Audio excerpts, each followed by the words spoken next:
सभी मित्र बंधु को नमस्कार। मित्रों, जैसे कि आपको मालूम होगा, आज यूटेट पार्ट 1 और यूटेट पार्ट 2 का एग्ज़ाम हुआ था, परीक्षा हुई थी। तो हमारे पास यूटेट सेकंड का पेपर है और यूटेट सेकंड में जो है बाल विकास एवं शिक्षण विज्ञान से संबंधित जो पेपर हमारे पास है, इसके 30 क्वेश्चनों का आकलन विश्लेषण हम करेंगे।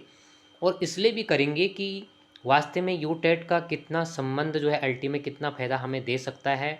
इसका आकलन और विश्लेषण करने के बाद आपको ऐसा महसूस होगा कि काफ़ी क्वेश्चन ऐसे थे कि जो हमें इनका संबंध उससे भी था, और यह 50 से 60% जो प्रश्न बने थे वो जो है एलटी के पाठ्यक्रम से भी बने थे। तो इसलिए हमें यह पेपर देखना चाहिए था आपको, या हमें देना चाहिए था इसका। और नहीं भी दिया है तो आप लोग इसका आकलन विश्लेषण अवश्य करें, जिससे कि आने वाले एग्ज़ाम में आपके लिए यह औषधि या युक्ति का कार्य करेगी। तो देखते हैं इसका पहला प्रश्न, निम्न में से कौन सा पोर्टफोलियो के अंग हैं? तो इसमें है प्रोजेक्ट, सृजनात्मक लेखन कार्य, क्राफ्ट वर्क, उपयुक्त सभी। तो इसका डी आंसर होगा, उपयुक्त सभी। प्रश्न नंबर दूसरा, ब्लूप्रिंट एक त्रियामी चार्ट है जिसमें अधिभार दिया जाता है। तो इसमें आकलन के उद्देश्यों को, विषय क्षेत्र को, दीर्घ उत्तरी प्रश्नों को, प्रश्नों के प्रकारों को। तो इसका आंसर दीर्घ उत्तरी नहीं होगा, इसका आंसर सी होगा, ए, 2 और 4। तीसरा प्रश्न है, डिसकैलकुलिया एक प्रकार का अधिगम अक्षमता है जिसका संबंध है।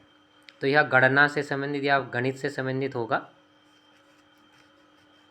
और जैसे कि पढ़ने से संबंधित आपको मालूम होगा, डिलेक्सिया से है, और लिखने का डिस्ग्राफिया से है। एक कहीं जैसे हमने पढ़ना, लिखना और गणना से संबंधित कई बार जो है वाक क्षमता से अभी आ जाता है। तो डिस्फेजिया इसका होगा, वाक क्षमता से कई बार ये भी पूछा जाता है। तो इन पॉइंटों को भी याद रखेंगे। जैसे कि मैं पूर्व में कह रहा था कि अल्टी से काफ़ी मिलता जुलता है, तो इसका आकलन करना बहुत ज़रूरी हो जाता है।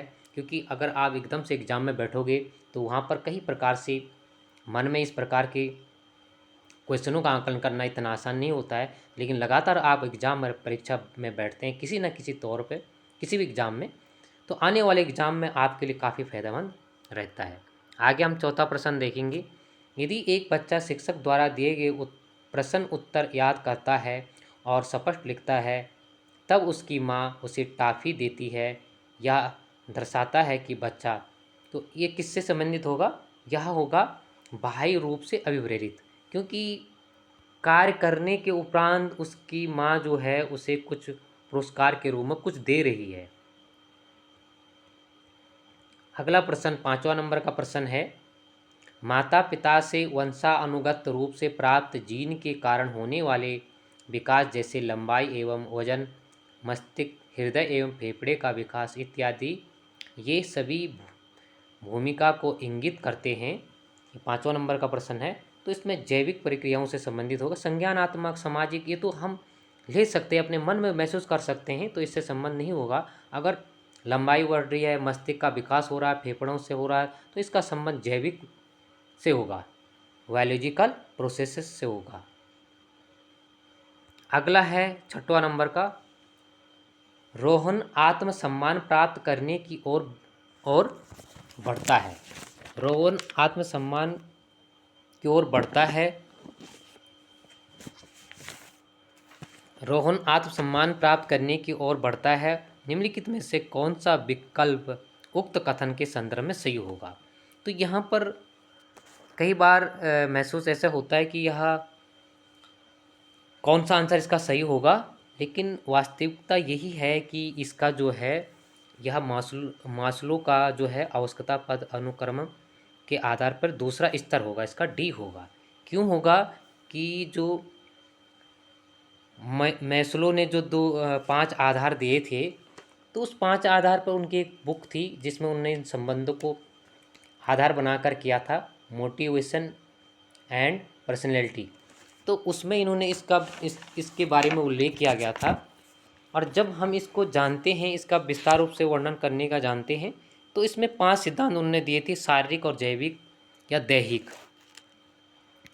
दूसरा दिया था उन्होंने सुरक्षा आवश्यकता, तीसरा दिया था उन्होंने प्रेम सामाजिक आवश्यकता, चौथा दिया था सम्मान या अहम आवश्यकता, और पांचवा दिया था उन्होंने आत्म सिद्धि या आत्म वास्तविकता। अब इसमें दिया है कि कौन सा कथन आत्म सिद्धि छोटो आएगा, यानी यह इसमें लिखा है कि वह सिद्धांत वह सिद्ध आत्म सिद्धि स्तर से एक पद पीछे है।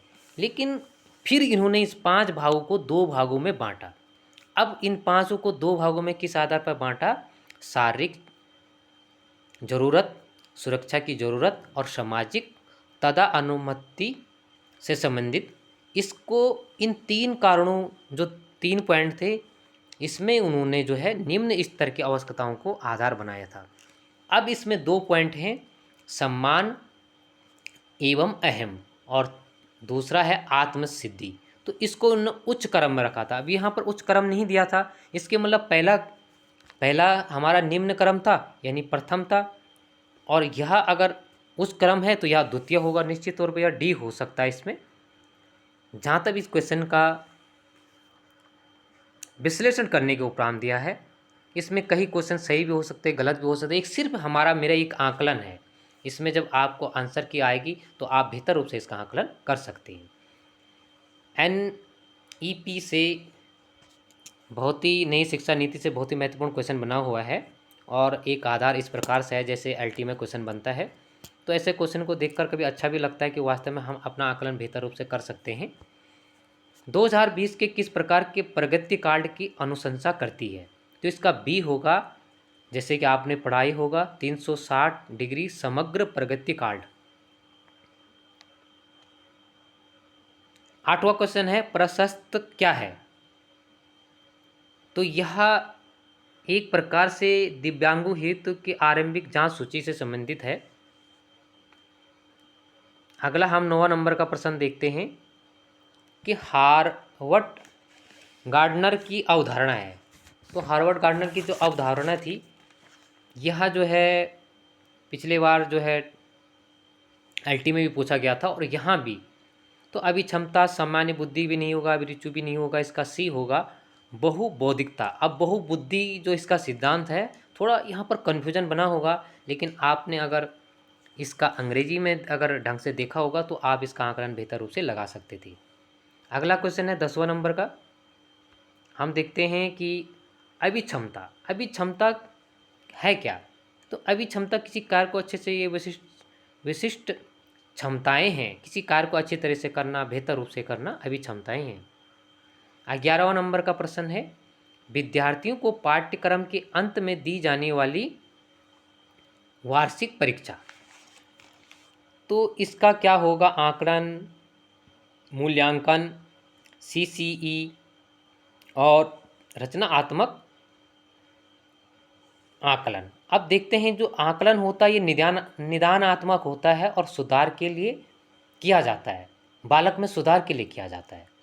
दूसरा मूल्यांकन योगात्मक होता है, अंतिम होता है संयोगात्मक होता है। जबकि रचनात्मक मूल्यांकन जो होता है वह निर्माणात्मक होता है, संरचनात्मक होता है। तो वास्तव में इसका आंसर बी होना चाहिए, मूल्यांकन का आधार, क्योंकि योगात्मक अंत में, और CC में तो सभी आ गया, शैक्षिक सारे कार्यों के बारे में ही CC में आ जाता है, CCE में आ जाता है। आगे हम देखते हैं अगला क्वेश्चन 12वां नंबर का। विशेष आवश्यकता वाले बच्चों के संदर्भ में अनुकूलन है। तो यह इसका होगा डी, यानी विद्यार्थियों की आवश्यकता को समायोजित करने के लिए आकलन सामग्री, पाठ्यचर्या और कक्षा के वातावरण को समायोजित करना। 13 नंबर का प्रश्न है, और ये भी काफ़ी महत्वपूर्ण प्रश्न बना हुआ है। अभ्यास का नियम किसके द्वारा दिया गया है? तो यह थॉर्नडाइक के द्वारा दिया गया था। इन्होंने अभ्यास के 3 नियम बताए थे, तात्पर्यता, प्रभाव और अभ्यास का, जबकि 5 इनके सहयोगी नियम थे। इनने 5 सहयोगी नियम बताए। मानसिक स्थिति का नियम, साहचर्य का नियम, आसंगिक क्रिया, बहुपरिक्रिया और समानता का नियम। तो कई बार यह भी पूछा जाता है, काफ़ी अच्छा क्वेश्चन बना हुआ था कि जहाँ पर आदमी अपना चिंतन को आधार बनाकर क्वेश्चन को कर सकता है। अगला क्वेश्चन हम देखते हैं।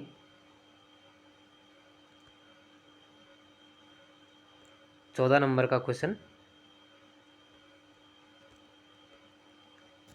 निम्नलिखित में से कौन सा प्राथमिक पुनर्बलन है? धन, भोजन, पुरस्कार, उपहार। तो इसका बी होगा भोजन, क्योंकि प्राथमिक की बात कर रहा। उपहार, पुरस्कार, धन, ये तो बाद में अर्जित करने वाली बात है, ये द्वितीय में आ सकते हैं। 15 नंबर की बात करें तो विद्यार्थियों के सीखने को प्रभावित करने वाले बाह्य कारक कौन सा है? विद्यार्थियों को सीखने के लिए बाह्य कारक है, जिसको हम सामाजिक वातावरण में सीख सकते हैं। तो आत्म प्रत्यय, ये तो आत्मा अपने से संबंध है, रुचि भी अपनी है कि मैं इस कार्य को करूं ना करूं। अभी क्षमता भी अपने में है कि मेरे पास कितनी क्षमता किस कार्य को करने की है। परंतु TLMA जो कि एक सामग्री होती है पढ़ने के लिए और पढ़ने की सहायक सामग्री के रूप में जिसको यूज किया जाता है TLM, तो यह डी होगा, बाह्य कारक होगा। 16 नंबर का प्रश्न है, श्रव्य दृश्य अध्येता के लिए सीखने का कौन सी विधि अच्छी होगी? श्रव्य और दृश्य जो सीखने के लिए होगा वो कौन सा होगा? तो इसमें बी होगा, पाठ से संबंधित मुख्य बिंदु को बोलना और साथ साथ श्यामपट्ट पर लिखना, श्रव्य और दृश्य में। 17 नंबर का प्रश्न है, सशक्ता समूह सदस्यों के बीच एकता कथन है, कथन कारण का।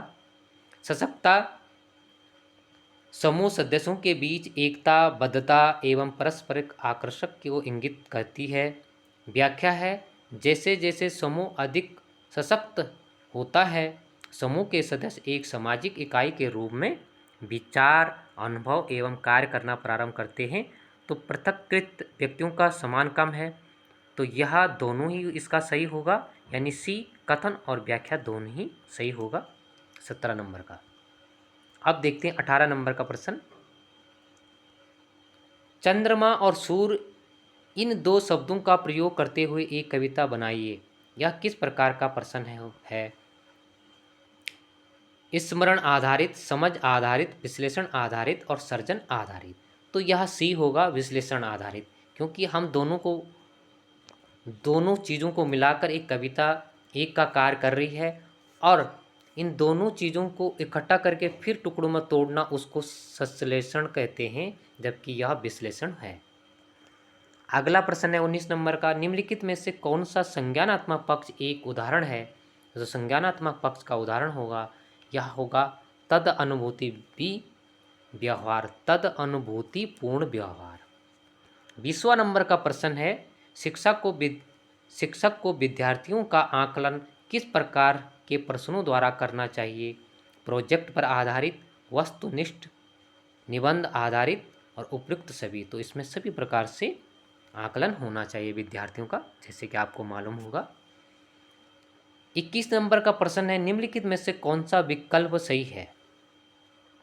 तो इसमें जो विकल्प सही होगा, क्योंकि दृष्टिबाधित से संबंधित यह क्वेश्चन है, तो अधिगम अक्षमता अक्षम बच्चों को किस प्रकार के विशेष शिक्षा विधि की आवश्यकता होती नहीं है, लेकिन होती है, यहाँ पर नहीं लिखा है। पूर्ण दृष्टिबाधित बच्चे बड़े अक्षर वाली पुस्तक पढ़ सकते हैं, यहाँ भी गलत होगा, जबकि इसका आंसर सी होगा। मानसिक रूप से दिव्यांग बच्चों के लिए वैयक्तिक शिक्षण योजना बनाने की आवश्यकता है। 22 नंबर का प्रश्न है, निम्नलिखित में से कौन सा प्रश्न बच्चे की समझ को आकलित करने के लिए सबसे अच्छा है? सूरज किस दिशा से निकलता है? 15 अगस्त के दिन क्या हुआ था? भारत के प्रधानमंत्री का क्या नाम था? धूप में कपड़े जल्दी क्यों सूखते हैं? अब देखो, सूरज किस दिशा से निकलता है? पूर्व से निकलता, पश्चिम में ढलता, ये तो सीधे सिंपल हो गया, इसमें चिंतन शक्ति और समझ का आधार नहीं है। 15 अगस्त स्वतंत्रता दिवस, भारत के प्रधानमंत्री कौन है? तो वर्तमान में जो भी हैं, नरेंद्र मोदी। तो धूप में कपड़े जल्दी क्यों सूखते हैं, यहाँ पर चिंतन करने वाली बात है कि वास्तव में ये सूखते क्यों हैं। तो बालक यहाँ पर चिंतन करेगा, मनन करेगा। अगला प्रश्न है 23 नंबर का, निम्नलिखित में से सर्जनवाद का सिद्धांत है। तो सर्जनवाद का जो सिद्धांत होगा वह बच्चे अपने ज्ञान का सर्जन स्वयं करते हैं, यानी सी होगा। ये सीखने में शिक्षक की ही भूमिका महत्वपूर्ण है, यह हो ही नहीं सकता। अगर शिक्षक की महत्वपूर्ण भूमिका होगी तो बच्चा सीख ही नहीं सकता है। ज्ञान का सृजन नहीं किया जा सकता है, अवश्य किया जा सकता है। डी, सीखने की प्रक्रिया में शिक्षक को बच्चों को रटने के लिए प्रेरित करना चाहिए, यह भी नहीं होगा, तो इसका सी आंसर होगा। 24 नंबर का प्रश्न है, निम्नलिखित में से कौन सा कथन विकास के संदर्भ में सत्य है? तो विकास के संबंध में जो सत्य कथन है वह होगा, विकास जीवन प्रयत्न चलने वाली एक प्रक्रिया है, तो यह है, सही होगा। नंबर 2, विकास के कुछ आयामों या घटकों में वृद्धि हो सकती है जबकि दूसरे हर्ष का प्रदर्शन होती है, यह भी है। शारीरिक अंगों और संपूर्ण जीवन की बढ़ोतरी, संपूर्ण जीवन की बढ़ोतरी भी होगी नहीं, शारीरिक अंगों से तो कोई मतलब नहीं। यहाँ पर जो वृद्धि का, शारीरिक अंग वृद्धि में आएगा ना कि विकास में आएगा, और विकास का मापन मात्राकरण किया जाता है, लेकिन विकास जो है मात्रात्मक और गुणात्मक दोनों होता है, तो इसका आंसर ए होगा, 1 और 2। 25 नंबर का प्रश्न है, निम्नलिखित में से स्थूल पेशी कौशल है? तो स्थूल पेशी कौशल क्या होगा? नंबर 1, उछलना कूदना, सीढ़ियों पर चढ़ना उतरना, और चौथा दौड़ना, तो इसका आंसर जो है डी होगा।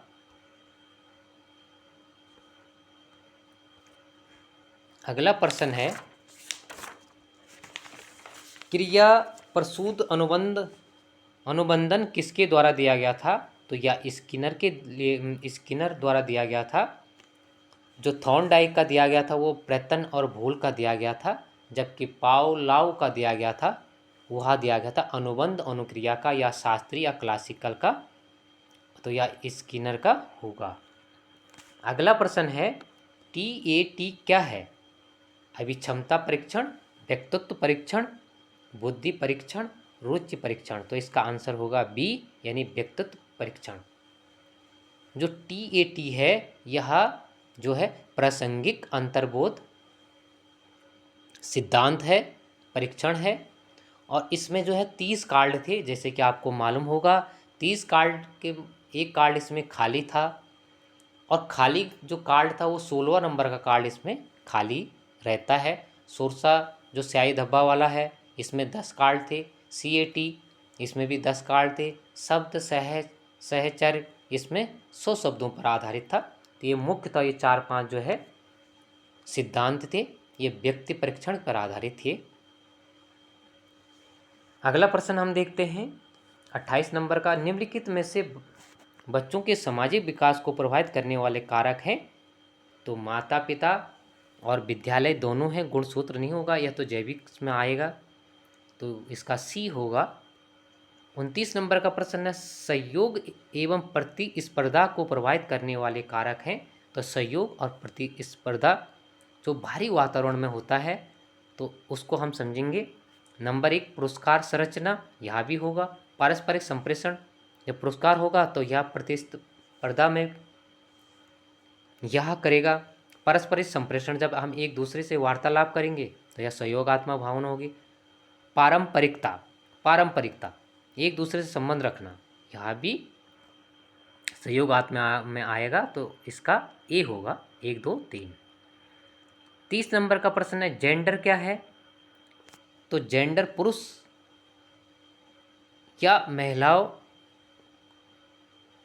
या महिला होने का मनोवैज्ञानिक और सामाजिक सांस्कृतिक आयाम है। तो मित्रों, ये 30 क्वेश्चन थे पेडागोजी के या बाल मनोविज्ञान के। तो इसमें से आपने देखा होगा कि काफ़ी जो कुछ था यह LT के लिए बहुत ही उपयोगी सिद्ध था। कैसे? जैसे TAT का हो गया, क्रिया प्रसूत का सिद्धांत हो गया, और इसमें पेशियों का सिद्धांत हो गया, विद्यार्थी में भाई कारक का सिद्धांत हो गया, समझ पर आधारित हो गया। तो कुल मिला के 50 से 60% ऐसे थे कि जैसे नई शिक्षा नीति से संबंधित है। मैस्लो का जो है आवश्यकता पदानुक्रम सिद्धांत हो गया,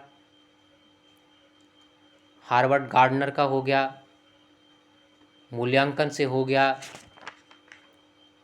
सृजनात्मक से हो गया, डिस्कैलकुलिया से हो गया। तो कुल मिला के मेरी आकलन में यह 50 से 60 क्वेश्चन जो है प्रतिशत 50% लगभग जो है कि जो हमारे लिए आईटी में भी उपयोगी सिद्ध हो सकता है। तो ऐसे प्रश्नों को देखने से, ऐसे प्रश्न पत्र देखने से हमारी चिंतन शक्ति बढ़ेगी और जिससे कि आने वाले एग्ज़ाम के लिए हमारे लिए फ़ायदेमंद होगा। तो इसके बाद जो हिंदी वाले होंगे तो उनके लिए भी कल संस्कृत और हिंदी का प्रश्न पत्र में मैं डाल दूंगा। तो आज के लिए इतना ही। आप ज़रूर चैनल सब्सक्राइब करें, साथ में लाइक करें और अपने मित्रों तक भी इस वीडियो को पहुंचाने का कष्ट करें। एक बार आप सभी मित्रों का बहुत बहुत धन्यवाद।